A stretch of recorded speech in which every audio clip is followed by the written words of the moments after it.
Side Up, a song that you co-wrote with Brad and Brett. When you sat down, did you specifically say, I want to do something that's kind of upbeat? Or what was the genesis of the song? Brett actually sort of said, I want to do kind of like an old Linda Ronstadt kind of style song. And I don't know that it really, that's really what it is, but just kind of started out with just, like I said, the idea of wanting to say that, things aren't so great all the time, and especially with the economy now and everything, people are very worried, but still things aren't that bad either if you choose to see the good things in your life and the blessings in your life. So we just wanted to write a song that was positive. Ladies and gentlemen, you need to hear it now more than ever. It's Martina McBride from the CD Shine, in stores today. This is Sunny Side Up on After Midnight. My baby loves me. Miss Martina McBride on After Midnight. It is all Martina Tuesday. Martina's new CD Shine is out today. You look very rested and relaxed. I should be. I've just gotten back from a week-long vacation. You went swimming with the dolphins? I did, yes. Was that what you expected it to be? Actually I did there's two swims. There's a deep water swim, which Dawn and Delaney and Emma did. And then I did the shallow water interaction with Ava, which was fine with me. Because Ava's what, 3 now? Yeah. She's 3, and so we just waited out, and the dolphins came up, and got to give him a kiss, and Ava fed him a fish, and they did tricks and stuff. It was really cool. That's great. Yeah. Now, are you at all fearful of sharks and stuff like that? Because I would be. They say that when dolphins are around, it's an indicator that the waters are safe. Yeah, because what I learned was that they don't ever put sharks and dolphins together, like in an aquarium, because the dolphins will kill the sharks. Really? They're so smart.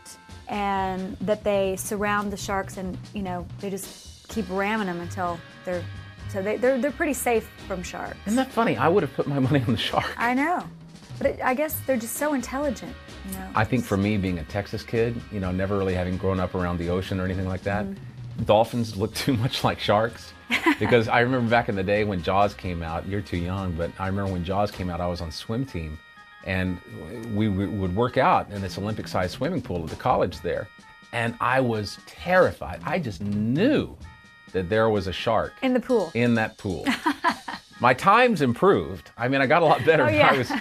Getting me in the water was a whole different story. You're listening to Martina McBride on After Midnight, who you are on a whirlwind of activity these days, just back from vacation. It's a good thing you're rested, because, what you're headed into later today, you're going to be on the Today Show. Then you also, this week, Rachel Ray, the Today Show again, and Regis and Kelly. You are all over the place. It's launch week, we call it. The week that we launch the record or put the record out is always busy. And I love it. It's so exciting to go from place to place and be in all these, big TV shows and get to sing your single and talk about your new music. After that week is over, is it a little like having planned for a wedding? And then after the big event, there's kind of this lull? Kind of, except the next week we go out to LA and do all the shows out there. So after that week, then I think there'll be a lull. But, it's kind of like when we finish the record, there's a little bit of I don't want to say a depression, but you kind of have the records, you work so hard on, especially at the end. It's so intense getting it finished and getting all the mixes and the mastering and getting it done on time. And then when it's turned in, it's kind of like, oh my gosh, what do we do now? And it kind of there's a few days of the blahs. So that happens a little bit after launch week too. It's so much fun to be busy. You mentioned turning in the project. I'm always wondering, because when I do something and then I have to turn it in or, put it up for approval from someone else, in your world, it's the record company. Are you nervous at all when you give that off? Yeah, I just want people to like it, and I still, because I'm so close to it, I have such a different perspective than everyone else. I hear it, I hear everything.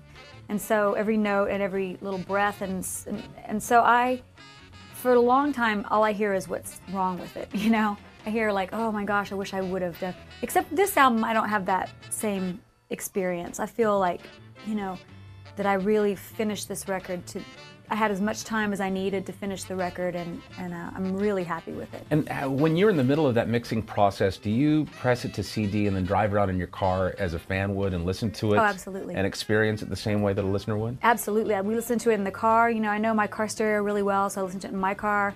We listen to it on computer speakers, because that's how a lot of people listen to their music nowadays. And we listen to it, just every kind of possible way. Isn't that interesting?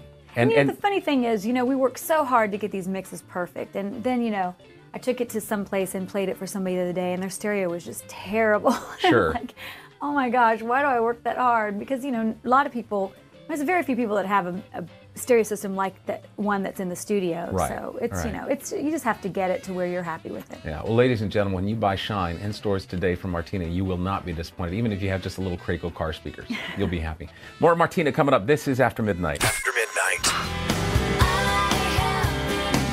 She is blessed, ladies and gentlemen. Our in-studio guest this morning, all morning long, we're talking with Martina McBride, whose new CD, Shine, is officially out today. How long has it been since your last studio project? Let's see, Waking Up Laughing came out, I believe, February of last year. That was the one that had, the one that you did on American Idol. Had Anyway on there. Anyway. Yeah. I wanted to say whatever.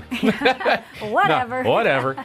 No, in fact, I was very fortunate to go see you perform that on American Idol. That was the night that Sanjaya was voted off. Yes. Which I'm sure there were a lot of tearful little 14-year-old girls. Yes. And a lot of very disappointed hair care product people.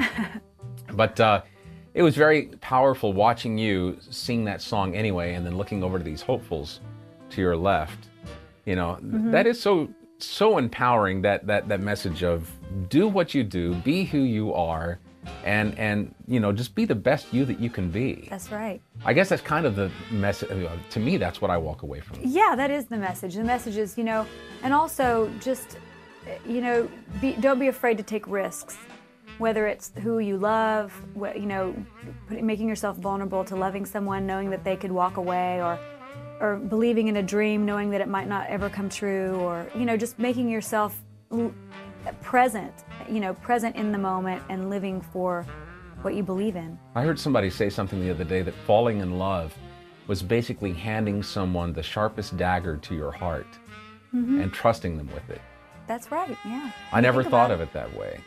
But yeah, that totally makes sense. You really have to let those walls down. How long into your relationship with John was it before you realized that this is the guy that, you know, because, you know, it's so funny, before you even arrived here, we were talking with the guys. Everyone who knows you and knows John, it's like a comedy team in a way, because you are so perfectly matched, you and he. We are. We're great partners. I mean, we met, and about 3 months later, started dating, and a couple months later got engaged. So for him, he's about 8.5 years older than me, and he was really sure right away. For me, it moved kind of quickly, to be honest, but I just knew in my soul that this was the right person for me. And so then we set the date for the wedding a year ahead.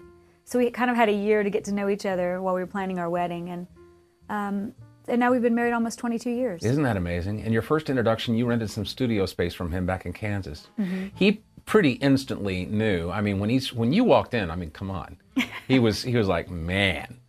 Did you know that he was thinking that?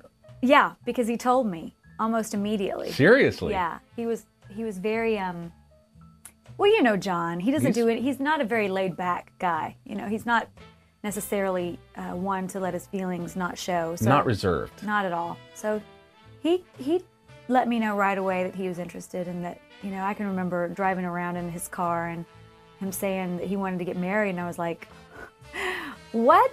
What are you talking about? You know, I don't even know if we'd gone on a date at that point. So yeah, he was sure. Were you thinking he was kind of freaky? Yeah, a little bit. Yeah.